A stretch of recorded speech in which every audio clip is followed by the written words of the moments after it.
I get it. The church is beautiful. Yes. But let's define what church we're talking about. Right.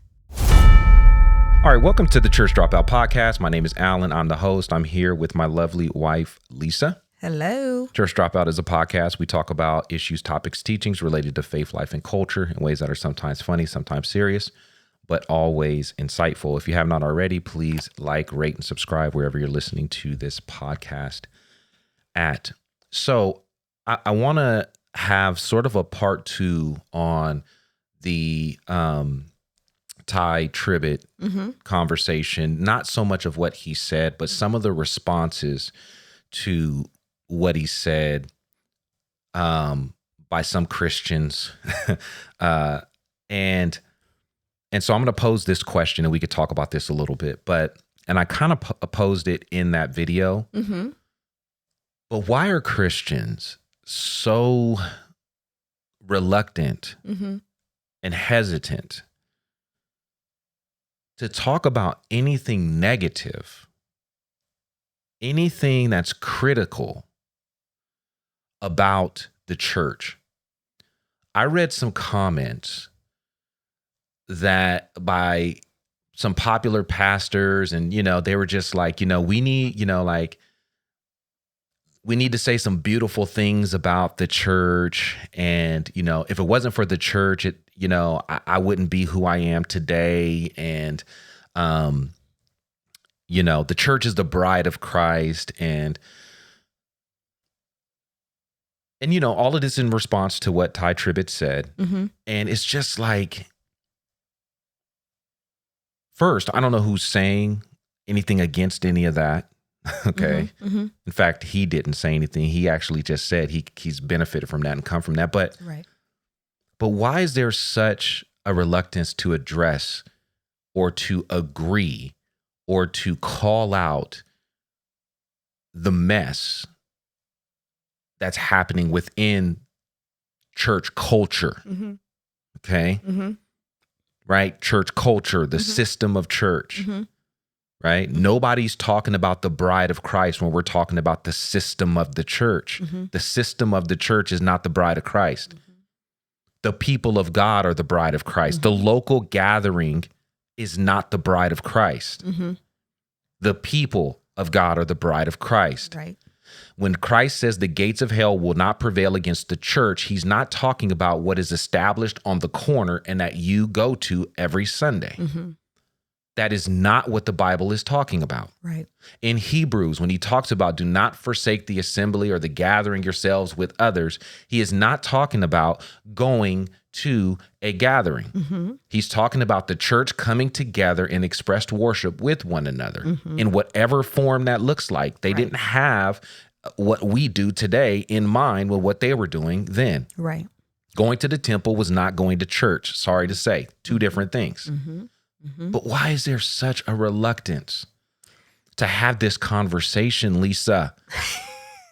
Lisa, you want to say something. I do. You're itching. You're dancing. Yes. So and go I'm ahead. looking for the window. Yeah, I hear you. Jump in there. Yeah, I'm on one. You are. Go ahead. Go. You good. So it sounds to me like they're taking it personal. You know what I mean? Yeah. That, you're talking about, especially if you're saying you're hearing this from other pastors, they're taking it personal. Yeah. Well, you're saying what I'm doing is wrong. You're saying what this one's doing is wrong. You're saying what this one is doing was wrong without really listening to what he's saying. Yes. You know what I mean? Yeah, that's a great point. I've often had this conversation with people who are still within that system. And you're right. I think part of it is you're critiquing me.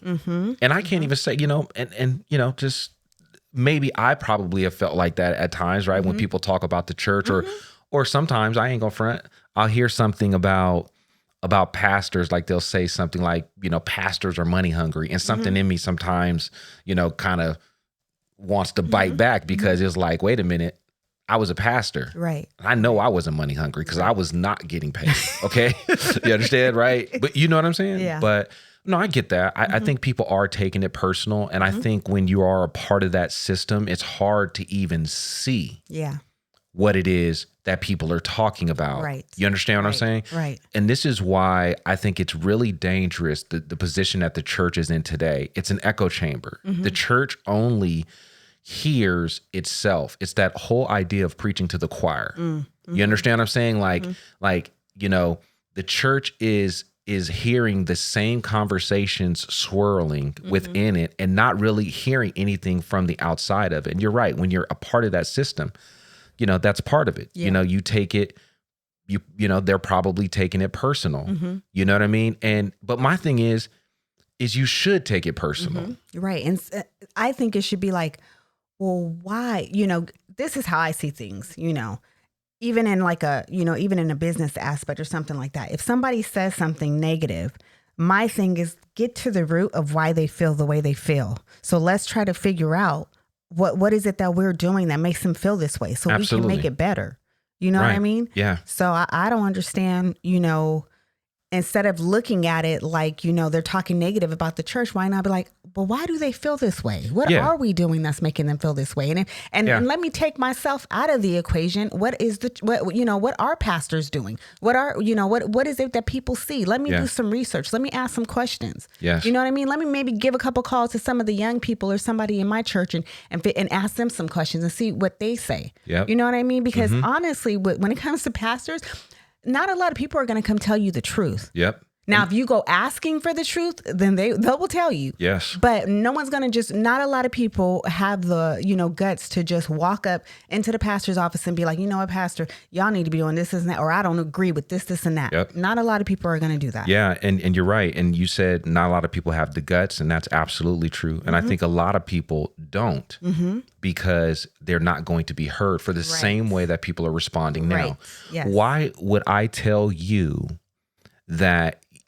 Why would I say to the church, listen, I disagree with X, Y, and Z, or I have some issues, or I have some questions about this, if you're going to turn around and tell me that I'm criticizing the church and that I need to say something positive about it? Yeah. The reality is I wouldn't be here if I didn't care for it. It's simple. It's like what we do here. I know people don't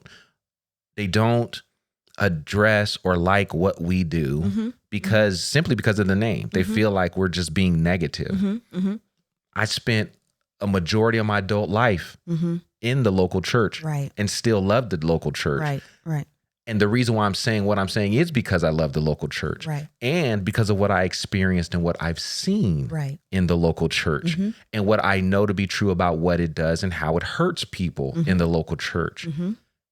It's not that we need to we just need to listen. Yes. And I feel like we're not willing to engage in these conversations, you know, for whatever reason. Yeah. Another thing I think the reason why people don't want to engage in this conversation too is because one, I think, you know, if you acknowledge it, then you're guilty of it. You understand what I'm saying? Like it's, you know, when you acknowledge stuff like that, that means you got to do something about it. But also, this is not going to be, you know, a popular thing, but church is the system of church.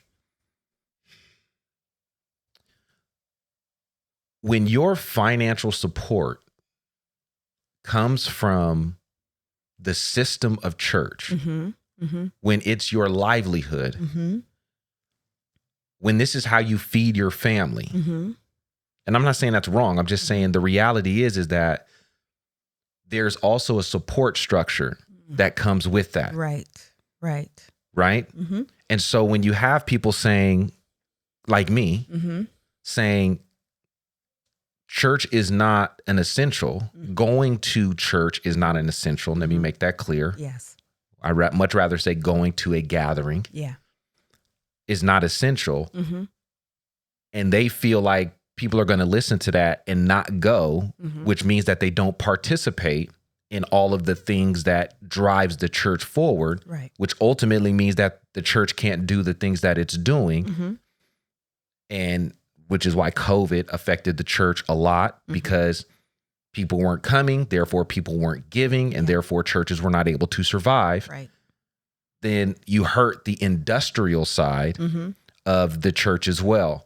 Right. And so for some, you can't embrace